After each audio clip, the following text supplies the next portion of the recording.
Olá! No programa de hoje vamos conversar com Luiz Vicente Vieira, que é professor da Universidade Federal de Pernambuco, que faz parte da Rede Brasileira de Estudos Latino-Americanos, a REBELA, coordenada pelo IELA.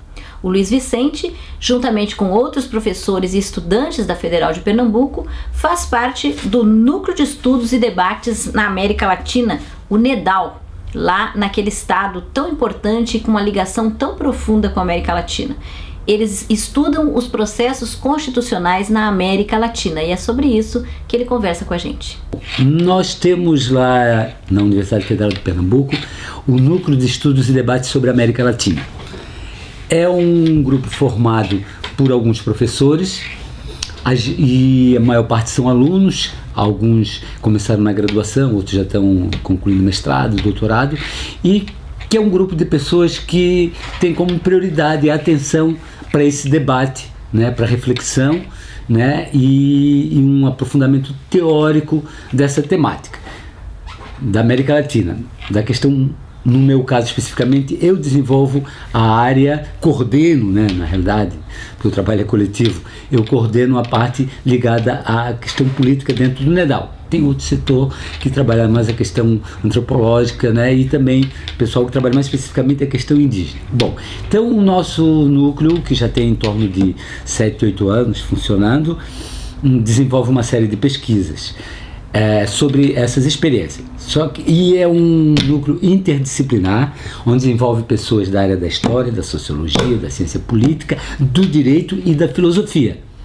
Eu, particularmente, sou da área da filosofia. Então, a gente sempre tem um referencial teórico, que é a nossa base. Então, todos os nossos trabalhos, nossos projetos, que no final eles resultam na publicação do livro, que é o produto final do trabalho, nós sempre buscamos uniformizar a base, né, o horizonte teórico do trabalho e dividimos em subgrupos para discutir as experiências pontuais de cada país, mas sempre antes um trabalho teórico, um debate, um aprofundamento teórico, né, que é o que tem que ser a característica de um trabalho acadêmico, certo? Então isso é o NEDAL, é o nosso núcleo de estudo e debate sobre a América Latina. A questão da escolha do referencial teórico depende da compreensão que a gente tem, né, da temática, né? E toda a questão do processo constituinte, né, e das constituições, né, toda a abordagem em cima disso, ela parte fundamentalmente de uma concepção que se tem de Constituição, certo? Porque existe N conceitos de Constituição. Por exemplo, na tradição liberal, né, e muitos setores, inclusive da esquerda, né, que fazem um trabalho excelente, etc., mas são presos àquela visão do constitucionalismo liberal, que sempre vê a Constituição como a Carta Magna, ou seja, a lei maior, hierarquicamente superior a outras, etc. Claro, uma Constituição não deixa de ser isso, mas para nós, mais do que isso, uma Constituição o que é? É a decisão, né, do sujeito constituinte, certo? No caso, o povo, né, de um país, de uma nação, por uma determinada forma de existência política.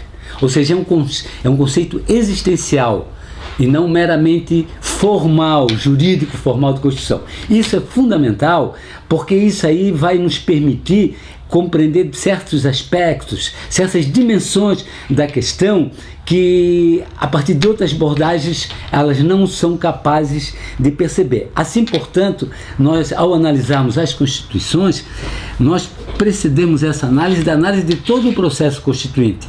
E, aliás, antes disso, como nós fizemos no nosso trabalho anterior, ou seja, quais foram, quer dizer, em que circunstâncias, em que condições políticas, né, nesses países, que condições políticas ocorreram para que, numa determinada circunstância, essa bandeira de uma nova Constituição fosse assumida, por exemplo, pelos movimentos sociais, por aqueles que, descontentes com a forma de estruturação do espaço político e querendo uma alteração disso, levantar essa bandeira. A partir disso, então a gente analisa como ocorre esse processo constituinte e, uma vez feita essa análise, né, então a gente parte para o debate e análise específica de cada Constituição, como eu já falei anteriormente, sempre antes buscando fazer um levantamento teórico das várias orientações, teorias que tem sobre a questão constitucional, sobre direito constitucional, etc. E a partir disso nós determinamos a nossa forma de abordagem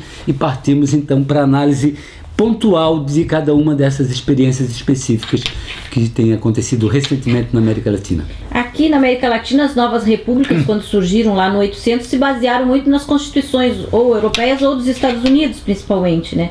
O que há de novo nesses processos constitucionais que nós estamos vendo aí a partir dos anos 90? Exatamente. Agora é interessante, isso é um aspecto que a gente chama atenção, parece que agora houve uma reversão nisso. Porque o que a gente vê hoje de estudiosos europeus, canadenses e americanos vindo aqui para a América Latina, que estão lá na Venezuela, no Equador e na Bolívia para estudar essas experiências, é uma coisa incrível. Eu mesmo tive essa oportunidade, eu tive a oportunidade de ser observador internacional da Constituição Bolivariana de 99, né? E tive a oportunidade na época de ter contato, eu estava como observador científico, de uma série de pessoas de outros países, todo mundo interessado, né, com a experiência que estava tendo aqui. Parece que hoje nós é que estamos sendo a referência, na medida que os países do chamado primeiro mundo, né, do centro da economia, né, vivem uma situação do ponto de vista da política, da forma de estruturação, né, desse modelo do Estado liberal ao burguês de direito, que a impressão que dá, e isso também é uma percepção deles, com as pessoas que eu tenho conversado de fora desses países, que parece que lá não se vê muitas perspectivas de alteração do sistema político. Porque todo o sistema político ele só tem perspectiva de alteração. Aliás, são nos momentos de crise é que surge a possibilidade do novo. O novo é sempre resultado de momento de crise, né? Então a tendência em outros países, nos países principalmente da Europa, etc., é que se continue, faça às vezes algumas pequenas mudanças, mas nada do ponto de vista substancial. Olha, a experiência da América Latina nisso ela é ímpar, porque a necessidade de partir para desencadear novos processos constituintes foi exatamente como consequência de um descrédito e de uma perda total de legitimidade desse modelo constitucional. E por isso que o que surgiu no bojo dessa luta e dessas mobilizações por uma nova Constituição significou a perspectiva de se alterar estruturalmente e num determinado sentido. Em que sentido? No sentido de uma radicalização da democracia. Ou seja, a partir de uma perspectiva de uma concepção de uma sociedade, né, participativa e protagônica, onde se busca devolver a soberania à população. E é o que a gente percebe ao analisar essas constituições, que elas inovam, e isso é que chama atenção, no sentido de devolver ao cidadão a possibilidade de decidir em última instância, o que significa as questões fundamentais, o que significa a relativização do papel do representante, né? Ou seja, esse é um aspecto fundamental que essas constituições têm, né? É de relativizar o papel do representante, quer dizer, o representante, a representação continua a funcionar, etc. No entretanto, mediante os mecanismos de referendo, etc., e a própria estruturação do poder político, ela tem como objetivo isso, sempre abrir a possibilidade que a população possa dar a última decisão sobre as questões de interesse fundamental desses países. Nesse caso seria o poder popular, por exemplo, na Constituição venezuelana? Então, como a gente sabe, a Constituição da Venezuela, ao contrário do padrão constitucional que, né, ocidental, que vem desde Montesquieu, que são os três poderes, né, o executivo, o legislativo e o judiciário. A Constituição da Venezuela, ela inovou, e as outras seguintes, a boliviana e a equatoriana, elas seguiram, criando mais dois poderes. Um é o poder cidadão, né, que enquadra nos outros dois países. Na Venezuela é o poder cidadão,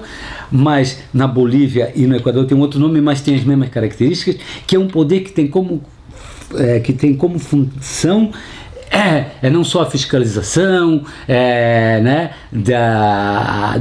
digamos assim, do exercício do poder, mais a defesa dos direitos sociais, políticos, civis, sociais e políticos, né? Sendo que esse poder é um poder que tem capacidade de vetar qualquer decisão de um outro poder que vá contra direitos, sejam civis, sociais ou políticos, consagrados pela Constituição.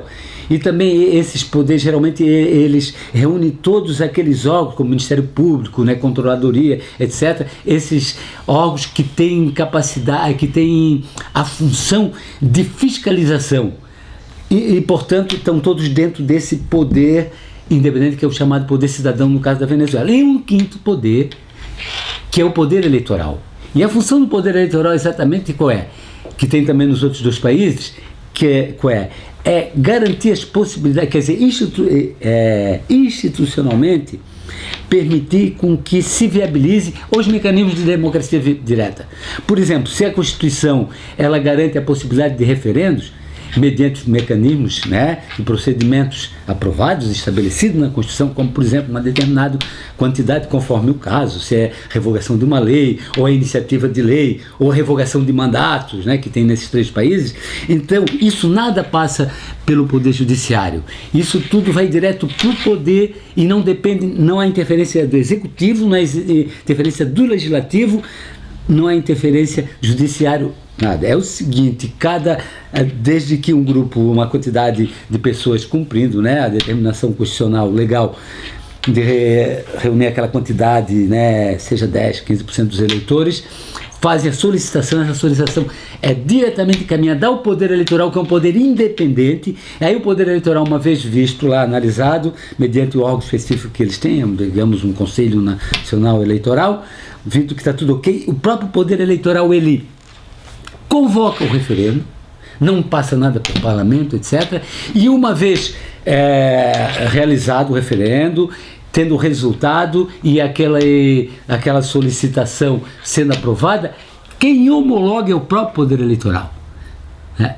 Ou seja, é a própria estrutura da Constituição que é alterada no sentido de viabilizar os mecanismos de democracia direta. É isso que chama a atenção dos outros países e é isso que está permitindo com que essa possibilidade desse protagonismo social, né? Quer dizer, deixa aí uma responsabilidade grande dos movimentos sociais, porque se a Constituição abre essa possibilidade, então a utilização, ou seja, desses dispositivos, né, vai depender da capacidade dos movimentos sociais de mobilizar a população para conseguir esses referendos, para atingir esse objetivo. E, Luiz, no caso da Bolívia, a grande novidade é a ideia da plurinacionalidade, né, também? Sim. Exato, não só da Bolívia, como também do Equador, né? Claro, a Bolívia, ela aprofundou isso na medida até porque o próprio país ela se chama, né, República Plurinacional, né? Mas essa conquista está bem, quando a gente analisa aí o nosso livro, esse processo contido na América Latina, ele é bem interessante exatamente porque isso que eu estou colocando aqui, de uma maneira muito ampla e geral, é possível a gente perceber nas análises que são feitas, né, pelos nossos estudiosos lá, dessas constituições. Então essa experiência ocorreu também no Equador, porque no Equador anteriormente tinha havido uma constituinte anterior a essa última, que abria algumas possibilidades já para as etnias, etc. Mas na realidade não era aquilo que as etnias equatorianas pretendiam. A última, sim, essa última Constituição do Equador, ela começa a respeitar as formas de organização política, de poderes, né, econômicas, né, inclusive formas de propriedade coletiva, etc, etc. Bom, a Bolívia, isso é mais avançado, até pelas próprias características da Bolívia, que a Bolívia é o país da América Latina, que a quantidade a proporção indígena é muito maior, né?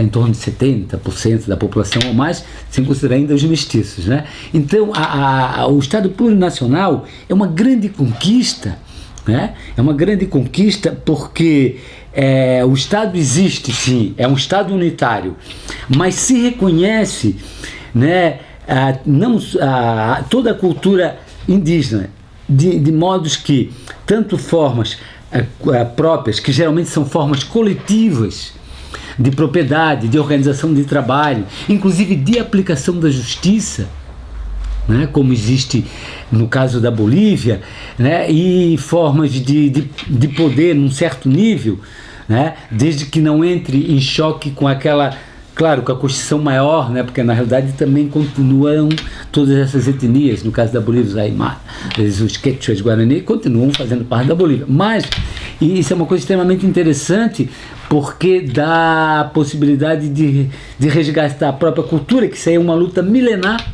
né, desde o início da colonização, né. É daí que, digamos, um boliviano ele tem duas identidades.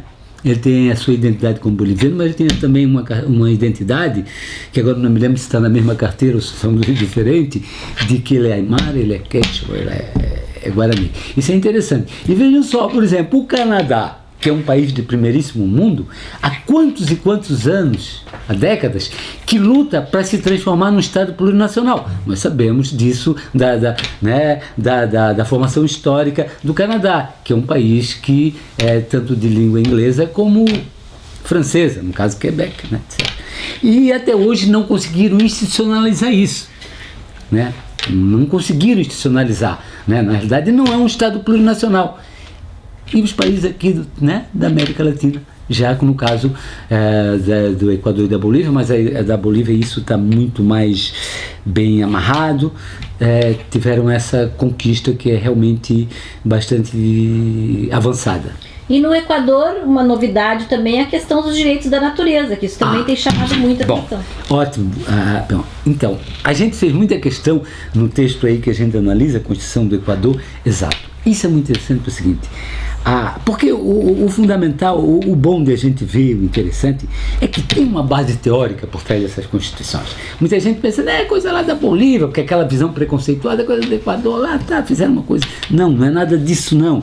Como a da Venezuela, que foi sempre altamente reconhecida por juristas internacionais, pela a base teórica muito interessante. O que é que acontece em relação à questão da natureza, com o caso do Equador, que pode se considerar a Constituição mais avançada do mundo? É que ela supera esse padrão, esse padrão ocidental, né, dessa visão cartesiana da relação com a natureza. A natureza não é vista apenas como algo a ser explorado, mas segundo a Constituição do Equador, né, a natureza é visto, ou seja, na realidade a Constituição do Equador resgata a concepção das etnias, né, latino-americanas, especialmente das andinas, da forma de relação com a natureza. A natureza não é vista como algo simplesmente a ser explorado, etc., mas como uma relação de integração, né? que tem que haver, né? Aquela ideia da terra como a grande papam, né? Essa ideia que é um resgate da própria cultura, e a experiência do Equador nisso aí, a Constituição é extremamente avançada e tem sido alvo, inclusive, do estudo dos movimentos ambientalistas, pelo fato de ter conseguido colocar na Constituição essa nova concepção, essa nova visão, não meramente instrumental da natureza, de ver a natureza como algo a ser explorado, mas como um espaço dentro do qual nós participamos, né? E que ou seja, o futuro nosso depende do futuro da natureza num sentido mais amplo, assim. E Luiz, o Pernambuco sempre foi um estado muito importante no Brasil, no sentido de muitos nomes importantes da intelectualidade brasileira vêm de Pernambuco, e agora Pernambuco cria também um Instituto de Estudos Latino-Americanos lá na Federal de Pernambuco. Quer dizer, essa tradição desde Abreu e Lima indo Sim. lutar nas lutas de independência, quer dizer, há uma ligação muito grande de Pernambuco com a identidade latino-americana, né? É claro, quem conhece a história, por exemplo, de Pernambuco sabe disso, né? Tem até um livro famoso, aquele do Valmir, o Chacon, onde que é Abreu e Lima, o general de Bolívar, né? E houve sempre uma grande ideia, houve uma grande identificação, uma ligação entre os movimentos revolucionários do início do século, a primeira metade do século XIX, com o movimento da independência da América Espanhola, né? Principalmente da parte norte. Havia vínculo, havia relação, né? Daí que Abreu Lima, que era um pernambucano, é que foi ser o redator do jornal, né? O jornal de Bolívar, né? Que era o Correio, né? Como é que era o nome agora? Eu me esqueci, mas que era o jornal de Bolívar, ele que era o encarregado disso. Então houve sempre muita ligação, etc., em relação de Pernambuco e de parte do Nordeste brasileiro, mas que estava concentrado ali em Pernambuco, por causa de uma série de lutas que ocorreram lá, né, não só como a Revolução de 17, mas como a Confederação do Equador. Inclusive a Confederação do Equador, que funcionou durante aproximadamente 100 dias, uma espécie em torno de 3 meses, ela teve como base a sua Constituição, a Constituição da Grã Colômbia. Então houve sempre esse vínculo muito grande, né, de Pernambuco com as lutas pela emancipação da América Espanhola. E hoje isso, de certa forma, se reflete. E aí, concluindo, hoje há essa iniciativa, ainda está numa fase muito inicial, da organização de um Instituto Latino-Americano, porque existem muitos convênios da nossa universidade com países latino-americanos, certo?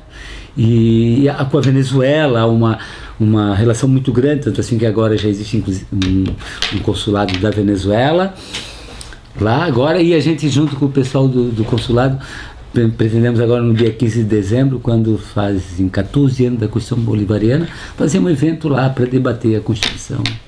Luiz, a gente falando todo esse processo aí, não podemos esquecer que foi um processo desencadeado pelo Hugo Chávez, né? Tu acreditas que é uma figura aí que está fazendo falta na conjuntura atual? Como é que tu vê como é que tu analisa isso?